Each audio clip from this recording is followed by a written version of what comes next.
New at 5 tonight, we have an I-Team exclusive. This is the story of a local woman who has lost nearly everyone in her life because of a senseless murder. Her daughter-in-law killed, her own son in prison for it, and her beloved granddaughter taken away. She's living proof violent crime has many layers of victims. I-Team reporter Kelly O'Hara has the exclusive story. We are a very loving, close family. Sitting on the floor of her Creedmoor home, Carolyn Morris looks through photos, memories of the family she once knew. Every Sunday we had family dinner. They'd come to our house. But there haven't been dinners or happy times here in years. Empty. What's empty?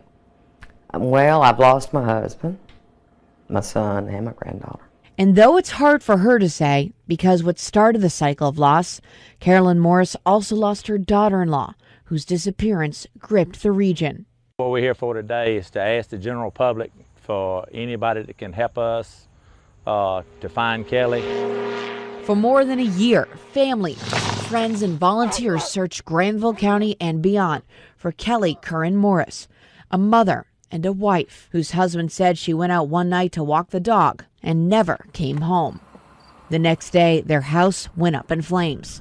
Scott Morris was immediately a person of interest, but wasn't charged until 14 months later when Kelly's remains were found on a private hunting reserve. Scott, did you do it? The rift between the Curran and the Morris families was immediate and intense. Who else could have done this? There was just nobody else. As far as him getting caught, good. You know, karma's bad. And now that we do know, it's horrific, and I just hope that he pays. Scott Morris is paying with up to 16 years in prison after pleading guilty to second-degree murder and avoiding a first-degree murder trial and a possible death sentence. I love her to the moon and back. But his mom's paying too, having lost her son and beloved granddaughter Haley, who she raised while Kelly was missing, amid accusations that she somehow was complicit in the crime. She said that Haley is afraid of me because she knows that I helped kill her mother. And they got the emergency custody. I just wish they would sit down and talk with me. I've tried and tried to get them to sit down and talk with me, and they won't do it. That was more than 4 years ago. I don't understand why. Then 2 years ago, Carolyn and her husband lost supervised visitation with Haley, something they both lived for. Jimmy Morris died last year.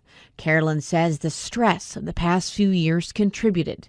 And still, she fights to be a grandmother while stubbornly standing by her son. This is what I have been told by the Curran's attorney.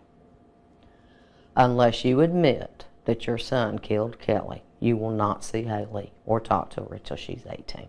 A prospect this mom and grandma isn't sure she can bear. I just want to see my granddaughter. How come? Because I love her so much.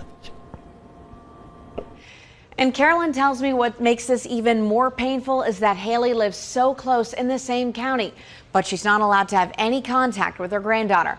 She says sometimes she sends flowers to Haley's school and she just hopes that she gets them.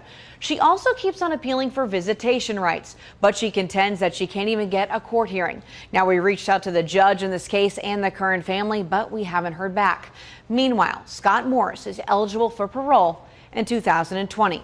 For the I-Team, I'm Kelly O'Hara for ABC 11 Eyewitness News.